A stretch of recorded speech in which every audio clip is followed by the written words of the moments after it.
Mr. President, Mr. Prime Minister, President Shimon Peres, my friend, one of the political men, maybe the political man on earth I respect and I admire most.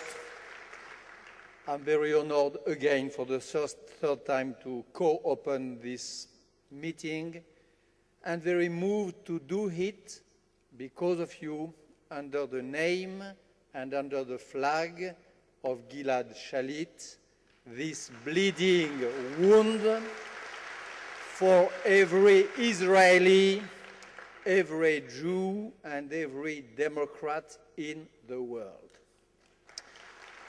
I will try to reply as a simple way as possible to the question which was just asked to me by Mr. Moderator.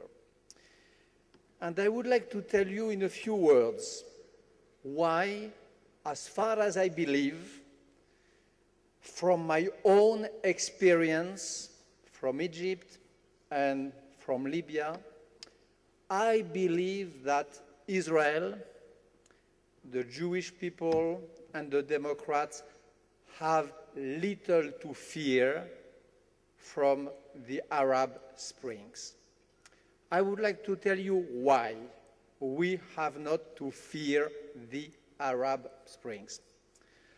I know, of course, that it is a risky situation. I know that we have in the recent past some examples of democratical processes which went and led to the worst.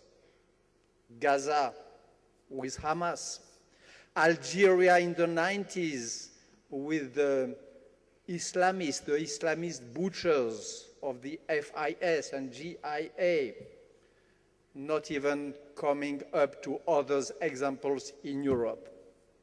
And I know, of course, that for all of us, me including more than anybody, it is a real serious matter, and that the security of Israel is a sufficiently serious matter not to take these topics in a light way, of course. This being considered, and the interest of Israel and of its security being, for me, also, and again, as much as anybody, a real main topic, I believe that there is little to fear from the Arab Springs. At least for 3 or 4 reasons. First of all, reasons of principles and of values. I cannot imagine a Zionist, somebody faithful to Zionism, which is the well-achieved, successful movement of liberation of the Jewish people, not embracing, not seeing with sympathy some liberation movements growing up in neighbors' country. I cannot imagine the sole democracy in the area, exceptional democracy, since so long, which is Israel. Seeing some neighboring countries trying to come on the same road, beginning to embrace the same values and closing the door or turning their back and not giving the hand. This is inconceivable, and even more conceivable, still on the ground of principle, the people, us, who invented the holy principle, thou will not kill, seeing without shame, without revolt, what is happening today, every day in Syria, and what happened 14th, 15th, 16th of last February in Libya, when Kadafi sent his aircrafts, to shoot the peaceful demonstrating people. On ground of principle, there is no question. Now, you have some laws, some theoremas in political sciences, in history. You have theoremas, you have laws which apply to this situation. I tried to thought on all these topics as thoroughly as I can. One law is that democracies never make war to others' democracies. Tyrannies come at war with tyrannies. Tyrannies make war against democracies. This is the whole story of the world. But democracy against democracy, it's a fact. We have a lot of explanation of that since Montesquieu, Tocqueville, many others, but it is a sort of guarantee, not absolute, of course, but of peace. If ever the Arab world or some of these countries went to the end of the process in which they have entered, it would be a guarantee of peace. It's a law. Mr. Moderator, you spoke about chaos versus stable tyrannies. There is no stable tyranny. This is another law. Tyrannies are never stable. They are always at one time or another, by a way or another, overthrown. This is again a law of history. And when you have, for example, when a people has, for example, a treaty of peace with the tyranny, it's better than nothing, of course.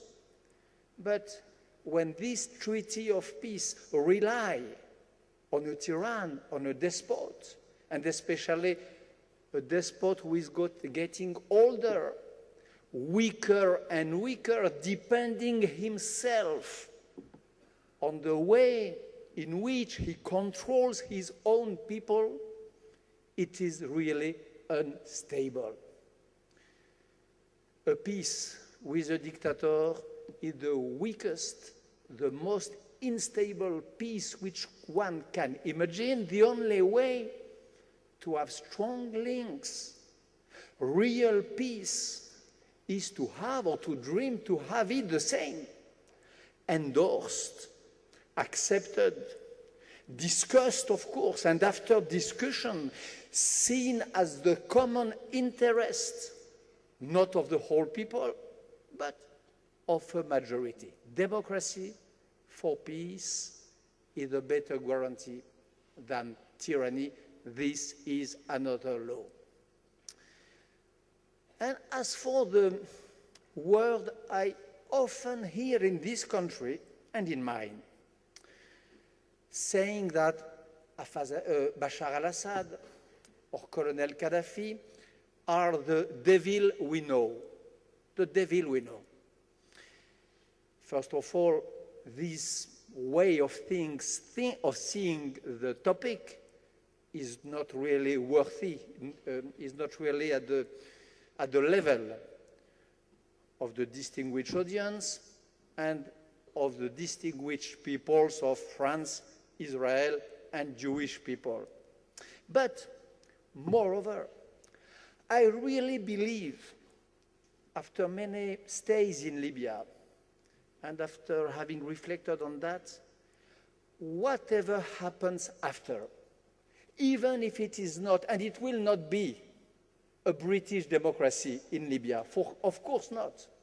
It will not be a Churchillian democracy. But whatever it be, of one thing I am pretty sure, it will never be worse for the world, for the freedom of the world, for the Jews and for Israel, than Kadafi, who hosted the worst anti-Semites in the world, who gave word to the spokesman of denial of Holocaust in the end, who in last August tried to launch a new float of boats going to Gaza to take revenge on the previous one, and so on. Whatever the situation be, whatever imperfect is the democracy which will be the result of all that, it will not be worse. Number 3, in Libya at least, there is a reality. Not laws, not abstract laws, but concrete reality. Of course, there is a some remain of the past. Of course, the propaganda of decades, especially on anti-Semitism and hate of Israel, will not disappear as a dream, bad dream, as a nightmare. But something happened which is a huge event, which is a very big news, which is a thunderstorm in the Arab world and especially in Libya. A huge event with big E. The event is that for the first time, the people in Benghazi, the people in Misrata, the people in Tobruk, in Ashdabiyah, in Brega, in Ras Lanouf, all these cities which I visited, by the way, as a French and as a Jew, they discovered one little detail. They were told since ages, since decades, that they had one enemy, one source of all their evils, one enemy of which they had to fight till the end, which was Israel. They discovered that they had another one, a real one, a serious one, which is Kadafi, family, regime, and so on. This return to reality, this back to real world, from chimeras for bad dreams to reality, is a huge event, is a great news. After the fall of Kadafi, the people who will be in charge of the situation will have to build a regime, which have to build a society with real tasks and with real problems, and they will see more and more that it was a stupid propaganda, bourrage de crâne, as we say in France, putting them asleep to say that Israel was a big ghost. So this is the real reality of the situation, which makes, again, that all that is happening cannot be bad for democracy, for Israel, and for the Jews. At the end, considering, because your topic of the session is moral and real politics, if I understood well, even in terms of real politics, I believe that the same consideration works. Two possibilities. Or it works. The democratic process works, goes to a good end. Would it be good for us, for you, us Jews, you Israelis, to be the ones who would have been the last to be faithful to the defeated? The last to have been shy in front of the process? Let's imagine that it works. Is it good for a great country, a great democracy, one of the most exemplary in the world, to have been the one which stubbornly would have said it will not work? If it does not work, which is possible also in terms of real politics, would it be really good to have been the first one to say in a Cassandra way, Cassandra, it will not work. We decide it will not, and maybe to bear in the fantasy of these or those the responsibility of the failure? I don't think so. I think also that it will be a great message to the world beyond the area to say, to give a confirmation that the problem of the Jews and of Israel has never been the Arabs, but the fascism. That we are Democrats and Israel at war with fascism inside the Arab world, of course not the Arab world of itself. Which better proof of that than the fact to endorse and embrace and attempt to get out of this fascism, which is a real plague for the Arab world. So, in one word, we have in France, in French literature, a very famous quote, which is the bet of Pascal, le pari de Pascal, the bet of Blaise Pascal. According to our values, according also to our interests, both values and interests, both interests and values, I do believe from the bottom of my heart that we have little to lose and a lot to win from a successful Arab Spring. I thank you.